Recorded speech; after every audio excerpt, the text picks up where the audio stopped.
الزمالك المصري يخطف الكأس الكونفدرالية الإفريقية بالسرقة. الزمالك يفوز بلقب غير نظيف ولقب غير شريف ولقب سيظل مثل الألقاب الأخرى كذلك.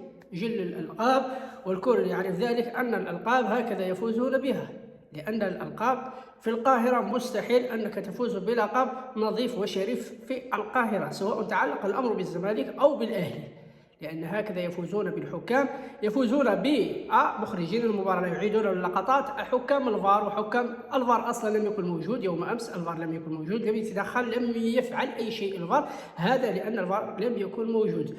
والضحية يكون دائما هو فوز الإقزاع، فوز الإقزاع، فوز الإقشاع، فوز الإقشاع، الكولسة والجوسسة، وفوز الإقشاع يخدم مصالح الأندية ويخدم مصالح المنتخبات.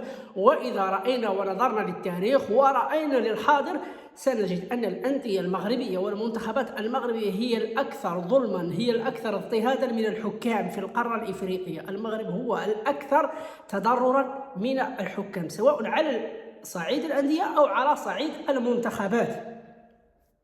وهناك بلدين هما فقط يستفيدون من الحكام، بلدين فقط والكل يعرفهم في إفريقيا، بلدين عربيين هم فقط من يستفيدون من الحكام. لماذا؟ لأن الحكام هي ثقافة، كما قال فوز الإقشاع، هي ثقافة، هي عراقة.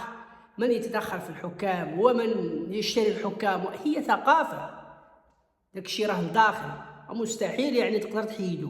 ولذلك الزمالك هي ثقافة الحكام، والأهلي كذلك هي ثقافة الحكام. هكذا يفوزون، أحببت أم كرهت. إذا كان النهائي في مصر فيجب عليك أن تنسى النهائي، فيجب عليك أن تنسى شيء اسمه الفوز بالكأس، لأنهم سيفوزون بشتى الطرق، سيفوزون بكل أنواع الطرق الشرعية وغير الشرعية. وهذا ما حدث يوم أمس. كيف يعقل أمام الأنظار العالم ضربة جزاء صحيحة وصريحة لا يعود إليها لا الفار ولا الحكم؟ الفار لا يتدخل، مخرج المباراة لا يعيد إعادة اللقطات. يا عباد الله، مخرج المباراة ما كيعودش لقطات المباراة، ما كيعودش الفرصة، ما كيعودش باش يشوف المشاهد، باش يشوف المشاهد، باش يحيد يعني الشك ويحيد اليقين ويشوف اليقين. لا، مخرج المباراة قال لك لا، خليك تما، ما نعاودلكش اللقطة المشكوك فيها باش ما تعطيش الرأي ديالك. مخرج المباراة من جنب موزمبيق، مخرج المباراة مصري أكيد. وهذا ما حدث سابقا مع الرجاء البيضاوي ومع كل الأندية المغربية الأخرى. كيف فازت الرجاء؟ كيف فازت الأهلي على الرجاء مثلا في استاد القاهرة؟ فازت بضربة جزاء خيالية أتت من المريخ، اللاعب لم يلمس الكرة بتاتا، لكن الحكم صفر وأعطاهم ضربة جزاء. هكذا لا ذي القرن، نادي القرن. لكن كيف أتى بهذا اللقب نادي القرن؟ أنتم تعرفون كيف أتى.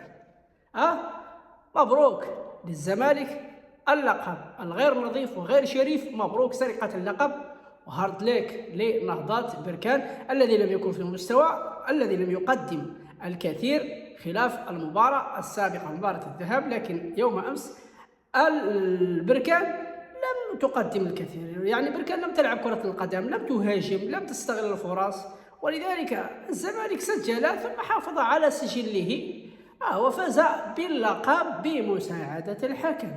السلام عليكم.